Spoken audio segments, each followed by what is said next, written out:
আবাসন, শ্রম ও সীমান্ত সুরক্ষা আইন লঙ্ঘনের অভিযোগে সৌদি আরবে এক সপ্তাহে ১৭,০০০-এর বেশি প্রবাসীকে গ্রেপ্তার করা হয়েছে।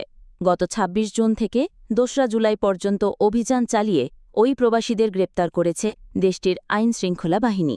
সৌদি আরবের স্বরাষ্ট্র মন্ত্রণালয়ের এক বিবৃতিতে এই তথ্য জানানো হয়েছে বলে খবর দিয়েছে গালফ নিউজ। বিবৃতিতে বলা হয়েছে, অবৈধ প্রবাসীদের বিরুদ্ধে সৌদি জুড়ে চলমান ধরপাকড় অভিযানের অংশ হিসেবে তাদের গ্রেপ্তার করা হয়েছে।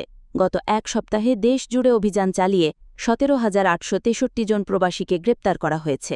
গ্রেপ্তারকৃতদের বিরুদ্ধে সৌদি আরবের আবাসন, শ্রম ও সীমান্ত সুরক্ষা আইন লঙ্ঘনের অভিযোগ রয়েছে।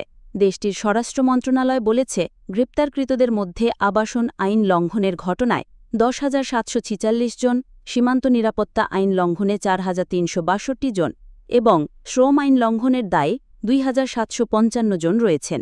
দেশের বিভিন্ন নিরাপত্তা বাহিনী ও সরকারি সংস্থা যৌথ অভিযান চালিয়ে এই প্রবাসীদের গ্রেপ্তার করেছে। বিবৃতিতে বলা হয়েছে, অবৈধভাবে সীমান্ত পেরিয়ে সৌদি আরবে প্রবেশের চেষ্টার সময় গ্রেপ্তার হয়েছেন ১,৫০৭ জন। তাদের মধ্যে ইয়েমেনি ৩৩%, ইথিওপিয়ান ৬৫% এবং বাকিরা অন্যান্য দেশের নাগরিক। ইতোমধ্যে গ্রেপ্তারকৃত ৮,০৫১ জনকে নিজ নিজ দেশে ফেরত পাঠানো হয়েছে। একই সময়ে আবাসন ও কর্মবিধি লঙ্ঘনকারীদের পরিবহন এবং আশ্রয় দেওয়ায় সৌদিতে বসবাসরত ২৬ ব্যক্তিকেও গ্রেপ্তার করা হয়েছে। বর্তমানে ১৩,৩৬২ জন প্রবাসীর বিরুদ্ধে আইনি পদক্ষেপ প্রক্রিয়াধীন রয়েছে। তাদের মধ্যে ১১,৮৭৪ জন পুরুষ এবং ১,৪৮৮ জন নারী। গ্রেপ্তারকৃত প্রবাসীদের মধ্যে ৬,৮৩৯ জনকে দেশে ফেরত পাঠানোর আগে ভ্রমণের প্রয়োজনীয় নথি সংগ্রহের জন্য তাদের নিজ নিজ কূটনৈতিক মিশনে পাঠানো হয়েছে।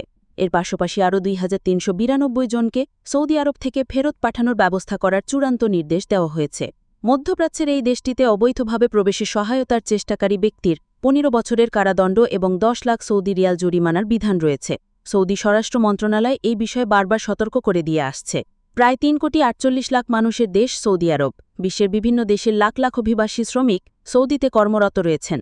সৌদি আরবের স্থানীয় গণমাধ্যম নিয়মিতভাবে দেশটিতে আইন লঙ্ঘনকারীদের বিরুদ্ধে নিরবচ্ছিন্ন ধরপাকড় অভিযান এবং অবৈধ প্রবাসীদের আটকের খবর প্রকাশ করছে।